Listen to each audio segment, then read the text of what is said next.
Hello, everyone, and welcome back to the Big Bros podcast. My name is Jeremy, and welcome if it's your first time joining us. I'm joined by my lovely friend and co-host, Ilan. How are you, mate? I'm pretty good, man. How are you? I'm well, mate. Today we're talking about a podcast episode. Well, we're doing a podcast episode about a topic that was a question from our recent Q&A, and we loved the question so much that we wanted to make an episode about it. So what are we talking about? Take it away. In short, it's pretty much all the things that boys aren't taught about relationships, specifically before they enter one, and things that aren't really overly emphasized, but probably should be. And if it gives some good context to the listeners, this was a question from a female listener as well. So you ladies out there, listen up, because I think this will be interesting for you guys as much as it'll be interesting for the guys as well. Exactly. And honestly, when I was researching and thinking about this topic and thinking about anecdotal experiences, this advice or perspective sharing rather is not just applicable to young boys. I think it can be applicable to any male across the lifespan who, might be struggling or might just want to be thinking about some of those extra things before entering that first relationship. And I've got about 10 things here that I think are quite important to cover before any male enters a relationship. But I got to be honest, this is not just for males. This is just as applicable for females as well. So without further ado, I'll start off with one, which is the idea that you don't need to be happy to enter a relationship. You just need to be happy enough. I love that. I love the happy enough. Yeah, because with happiness, right? And I've stolen that one actually from Matthew Hussey, so I'll give him credit for it. But I've heard this idea before that sometimes in life and sometimes when we enter those relationships, we have this idea that we need to almost have completed or fulfilled some sort of personal development journey, that we need to already be 100% in terms of all the self-work we've done in order to achieve that ultimate level of happiness. But that's an unrealistic goal, and that's like trying to strive for perfection. You're never going to get there. That being said, though, you can be happy enough. What does that mean? It means that you can be content enough, have purpose in all these areas in your life to the point where you don't have to feel as though you need to keep leveling up to enter that relationship.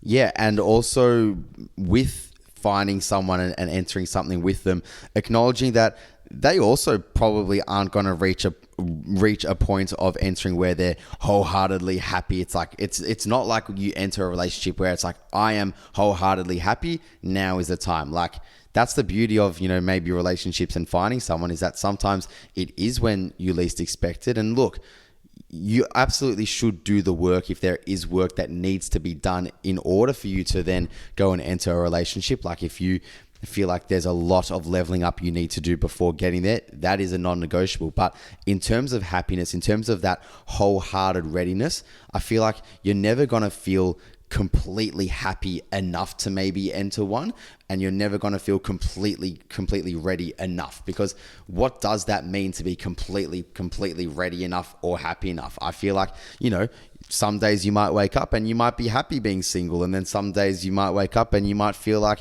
you know what, it'd be great to be in a relationship right now too. So I think it's just a matter of coming across someone and recognizing that hopefully that person is the right person to be that happy enough with. Number two, though, is quite interesting, which is the idea that when a lot of boys enter relationships, maybe they haven't solved or healed from a lot of their trauma or stress that they've experienced in their past, and they have the false idea that the partner they're with is supposed to fix them.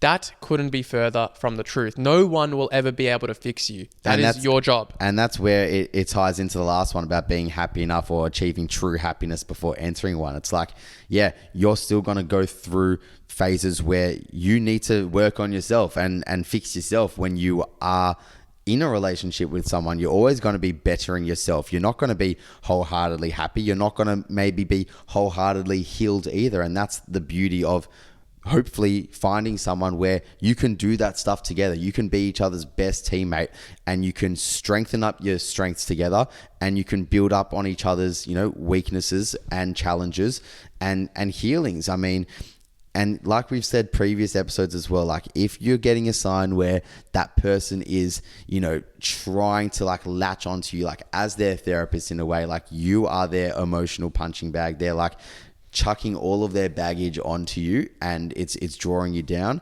That's when you know that okay, this is not fair on me. Like, yes, we're in a relationship, but this is not fair on me.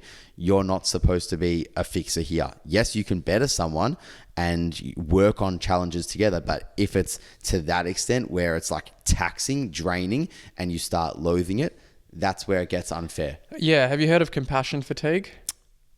The concept behind the concept compassion. of it, yeah. Yeah, and that's not going to be any different in a relationship context. If you're consistently looked at as the therapist, implicitly, that can take a massive toll on you, and no one would begrudge you for feeling exhausted in that case as well. And look, there's going to be times in any relationship where one partner might be going through the doldrums. That's completely natural. But if it's at the point where they have this belief that you need to stop everything to try and fix them or fix their woes, not like you can only hold space for someone for so long, to the point where it might be worth just saying to them, it might be worth and entertaining the fact that they should probably see someone more professional, someone who's equipped in that space and area, so that you don't enter this kind of fraudulent position where you're not just their partner, but you're also this quasi-therapist. Yeah, exactly. Next one that I reckon boys in particular should be taught is the importance of, a family dynamic. I mean, I feel very strongly about this point as well. And we say boys, but this is, it goes for girls as well when entering a relationship. Like, I truly believe like family importance is paramount. I've always had the belief that the person you date is, the family you're dating as well. And that's coming from a perspective of prioritizing, my own family too, and wanting to raise a family and thinking that my future kids are going to be around my partner's family, obviously, and they're going to be grandparents to my kids too. So I would want there to be good role models around my kids from either side of our families. 100%. This advice, though, this perspective is 100% applicable to both males and females. And this is why, as children, we tend to model the behaviors that we see. So let's say you're dating someone and you've gone to their house, and let's say you see that the dad is being treated like the dolt of the household. He's treated like the Homer Simpson. He's the slave of the family. And maybe the daughters have interpreted that as acceptable behavior in a family dynamic. That can also work the other way. Perhaps you're dating a boy and he's almost being infantilized. Maybe everything is done for him. Maybe he's got no responsibility. He expects all the women in his life to do things for him, whether it's his mother or sister. These things, whilst it might seem normal to the person you're dating because that's what they've grown up with and that's probably what they're going to model, you're going to soon realize that they're only going to echo those behaviors when they domesticate with you, and then you become a partnership. And you can't blame them in a lot of ways because they are just modeling what they saw, but you need to be super observant of those things. And I think that's a very underrated point, because oftentimes we think, okay, we're going to date someone. It's not a big deal if what their family life is like. Well, that's just being naive, truthfully. Yeah, some people see it just purely as a bonus, right? Some people think like, I'm in love with the person that I'm dating. I don't really care about what their family's like, whether I get along with them, whether I don't get along with them, whatever it is, it's a bonus. I could not disagree more personally, like from a perspective of, really valuing family. And like we're saying in terms of kids, I feel like it couldn't be further from the truth. And I will say there's a caveat to it. If you are dating that person and they say, look, I've grown up in this family where this sort of behavior was modeled to me and I'm not a fan of it, like I would want to do things differently. Like, for example, let's say you grew up in a household where the man never did a chore and you want to explain to your partner, I don't agree with that. Yeah. I think it should be, we're a team here. That's a different story. Yeah. You just more so want to look out for those kind of little examples, because when there is some sort of problematic behavior you might observe, you want to almost understand where it comes from. No family is perfect, but I think with that as well, like you can also take a leaf out of the bad things maybe that you've seen maybe in your family or someone else's family, and hopefully use that to model against when you want to raise your kids one day. Number 4, non-verbal communication and emotional intelligence. As a boy, this should be your biggest area of development. Not everything is logical. Not everything is going to be verbal. Some things are going to be said non-verbally. And probably bigger than the verbal communication, I must 100%. say. Body language, pick up on that shit, motherfuckers. But it's not easy though. I will say that. Like, I'm probably a bit of a moron, or at least I was when it comes to emotional intelligence. But you when I learn was through younger, that, but hey? You learn through that. you learn, you look at body language, you learn through experience. You know, it's a bit of a light-hearted one, but if your partner is saying that they're fine and it is so clear visibly that they are not fine, don't take their word for it. Yeah. Something in your gut is going to be firing saying incongruence, incongruence, incongruence. Like, they're not fine. Believe your gut instinct and, you know, ask them like, hey, look, you're saying that you're fine, but I'm sensing that you're not. What's happening here? Yeah, bring it up. Just bring it up. Don't let it fester. Same with food. They say they don't want food. Get them food anyway, because worst case scenario, you'll probably eat it yourself or they'll eat it later. So just pick up on these things and, you know, be good at learning how to read body language. Put the book down and learn how to read body language. I'm saying this to a guy who probably has no emotional intelligence as well. Not to you specifically, but like who maybe was like me. Like sometimes you just need it to be Yeah, a lot of us suck with manualized. this. It needs to be manualized for some people. It literally needs to be step one. For blokes in particular, yeah, we do need a guidebook on this stuff. So Maybe we'll make one. Maybe we will. Number 5 is being prepared to sacrifice things. Get used to this, guys and girls, when you're with someone. Sacrificing, there's always going to be give and take. I mean, the word sacrificing can be seen as a little bit of a, oh shit, I'm going to lose out on the things that I like. Absolutely not. And you need to start focusing on the things that, yeah, are important to you so that you still get the important shit done in your life and you can still make everyone around you happy as well, because you're going to have that other half there too. So it's not all about you anymore. But that's where it comes to, you know, the point of finding someone that complements you, where it's not just a thing of codependency. You can come into each other's lives and it just feels like you're continuing on with what it was. So there is give and take, but it's not like you're losing out on the things that you once did. I will say there was a study from Oxford that said that when people enter a romantic relationship, they lose on average 2 friends.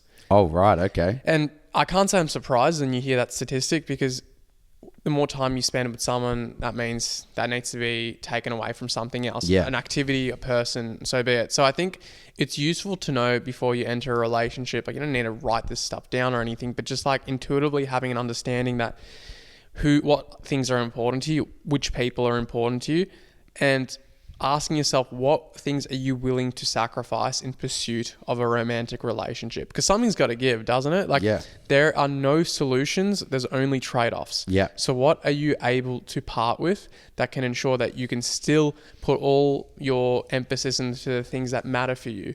And so much so that you don't start resenting your partner because you've had to sacrifice something you didn't want to, you know, initially.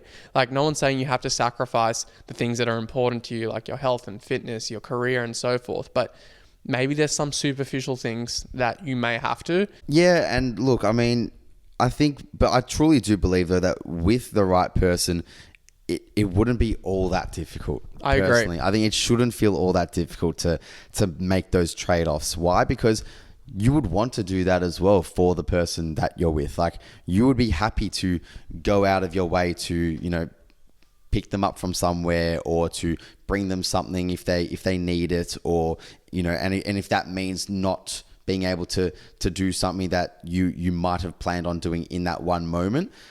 I feel like it's not simpy in a way if you want to do that truly, and you should want to do that for that person. I feel like it starts to get a bit draining and starts to feel like a chore when maybe you're just resenting the person that you're doing it for. Because if you actually have a good relationship with them, you would want to do those things, and they wouldn't really feel like sacrifices. They would just feel like kind gestures maybe. On that note as well, get really good at time management. I think my time management since being in a relationship is chalk and cheese compared to when I was single. 100%. I'm way more efficient because there's something, you know, you do need to switch off at a certain point, because when you've got more responsibilities, the time you spend doing stuff becomes way more intentional. You're less likely to procrastinate. On to the next point, we want to say that, you know, in a relationship, friendship, whatever type of relationship it is, it's not always going to be roses, butterflies, and happiness and love and sex and everything all the time. You Especially with your friends, you know?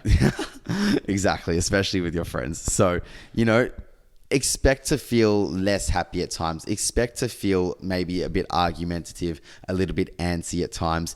And that's okay when it's with the right person. If they can communicate well with you when you are going through those times, if you can voice,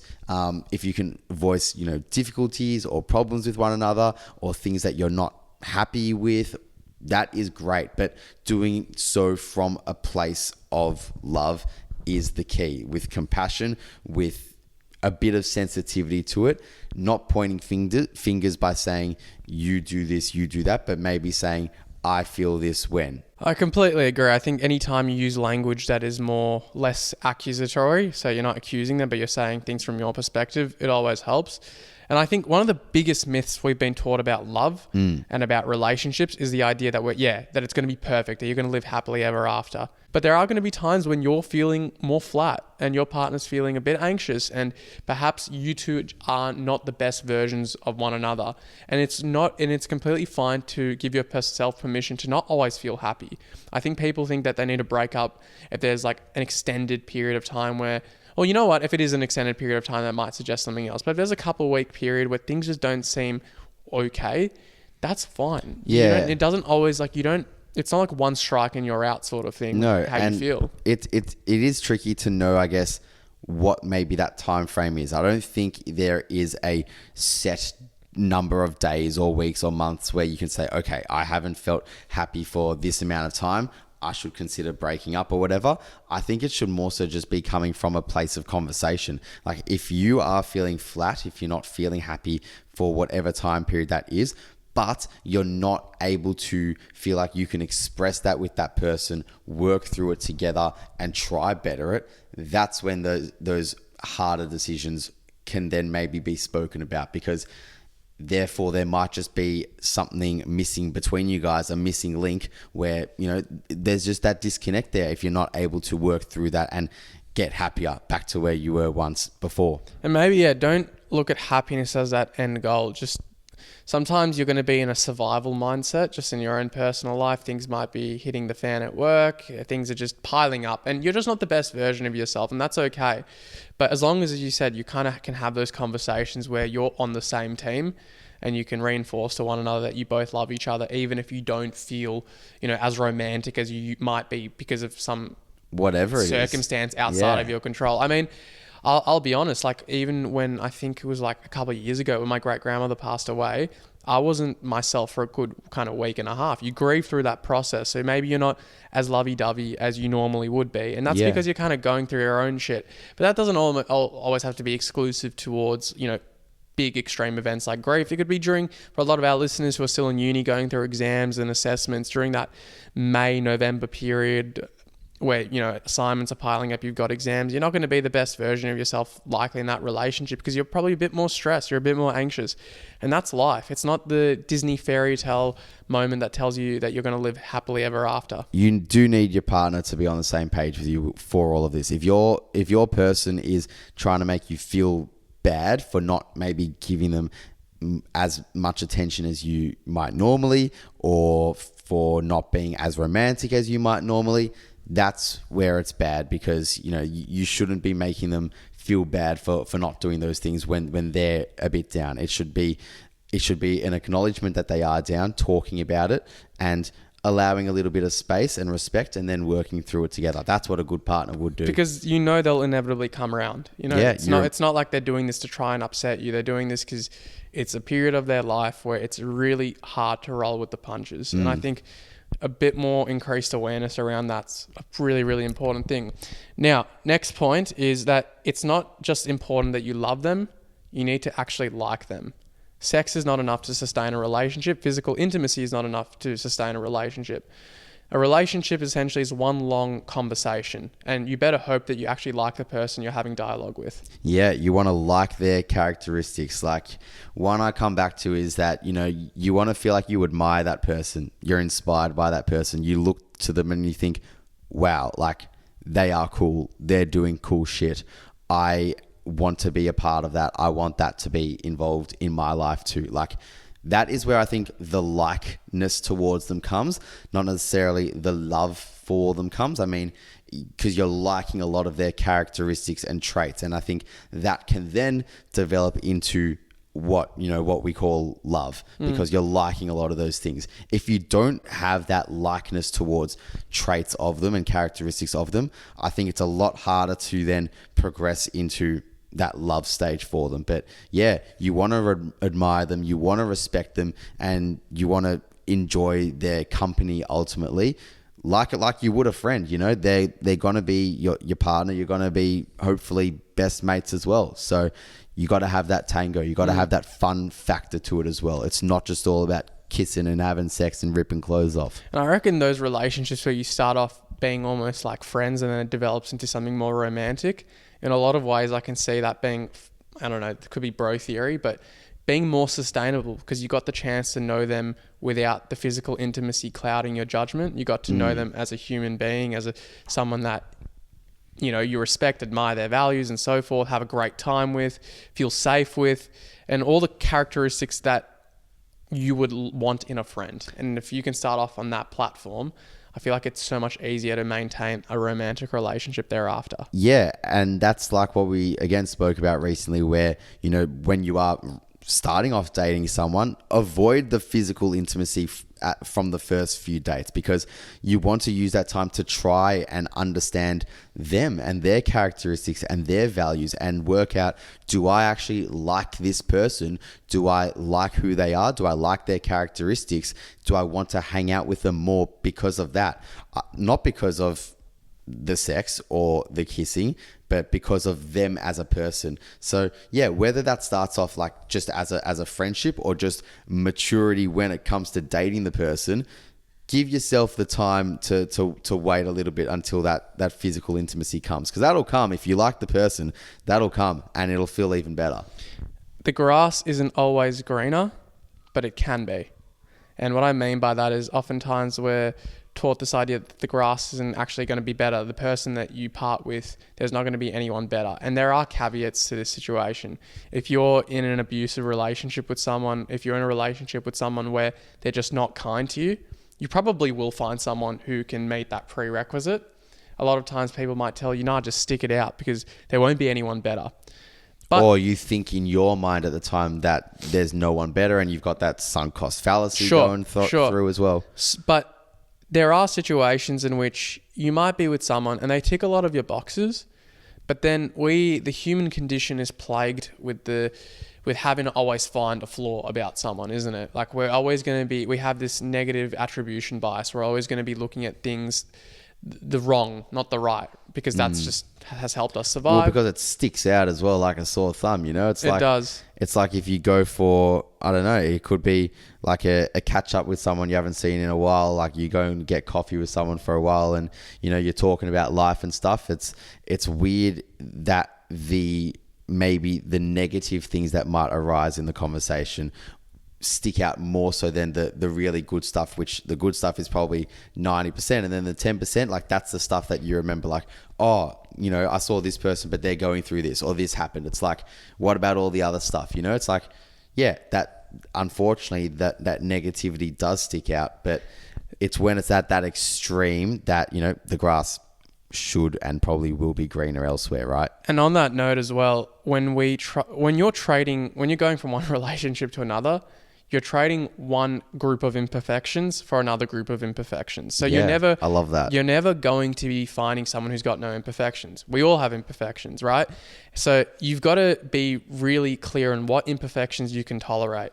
That's a better question to ask, because everyone can admire the positive things, but what are those things? If it's a small thing, like for example, and it could be small to you, big to me, big to me, small to you, everyone's different, but like for some people, a small imperfection, maybe they don't like that they're not sociable in a party situation, and you trade that out for someone who is sociable in a party situation, but then they have all these other imperfections that the previous partner didn't. So that's maybe cases where the grass isn't necessarily greener, but it's just getting clear on the imperfections you're willing to tolerate. Choose your imperfections. I like that. Yeah. You got to coin that one, mate. I might. Give us one more. And the last one is that we, at times as well, I feel like this is a bit of a taboo topic in a way. Like a lot of partners don't like talking about this. But, you know, say you're walking down the street or whatever, and your girlfriend might catch you darting your eyes at someone that's walking towards you on the street. And then, you know, she's like, well, why'd you look at her? Why'd you look at her? And just because that person is like objectively maybe attractive, it's like, you will find... You will see attractiveness around you when you are in a relationship still. Like you will still see people and find people good looking, and that is just the normal human way. You will see other people as good looking still, even when you are in a relationship. Obviously though, you will not act on it. We hope that you will not act on it, and that is the difference. But if your partner is trying to like make a problem out of it, then that's where stuff gets, you know, unfair in a way. When it's being made a problem out of that, when there actually is no problem. You know what I mean? It's like, oh, you so find her hot, and you're like... Yeah, like if they're having a go at you for like literally just noticing someone on the street that you walk past, and they're interrogating you about, why'd you look? What, you find her really attractive? Like, you know, and then they start getting pissed off and angry. It's like, that is not fair unless you're obviously acting upon that as the guy in that situation. Thoughts aren't inherently evil. Sometimes we get automatic thoughts. Can you control them? No, that's why they're called automatic thoughts. But you can control your actions. Your actions can be evil, but your thoughts cannot. And I think we need to stop demonizing ourselves for feeling that certain things. We're all human beings. We're not going to have a textbook way of... Just because you're in a relationship with someone doesn't mean that you can't objectively admire someone's good looks. Like you can look at a good aesthetic and say, yeah, they look good, they look bad, whatever. But as we said, it's all about what you do with those thoughts. Do you acknowledge those thoughts in a non-judgmental way and move on with your day as if nothing's happened? Or do you entertain that thought? Do you go after that thought? Do you try and entertain that thought because it's so fun? That's a different issue. That's a different kettle of fish. But Jeremy, question for you. I'm your girlfriend and I ask you, oh, do you think that girl's attractive? What do you think the best response is? You're the most beautiful girl to me in the whole wide world. That is correct. Ladies, let Jeremy know if that's the right answer. On that note, guys, we will wrap it up here. And, you know, if you are enjoying the show, we're into the hundreds now. Chuck us a rating. Give us that 5 stars if you are enjoying. We want to continue to thank you for the support you're giving. And we've got some good things in the works coming up soon as well. Goodbye.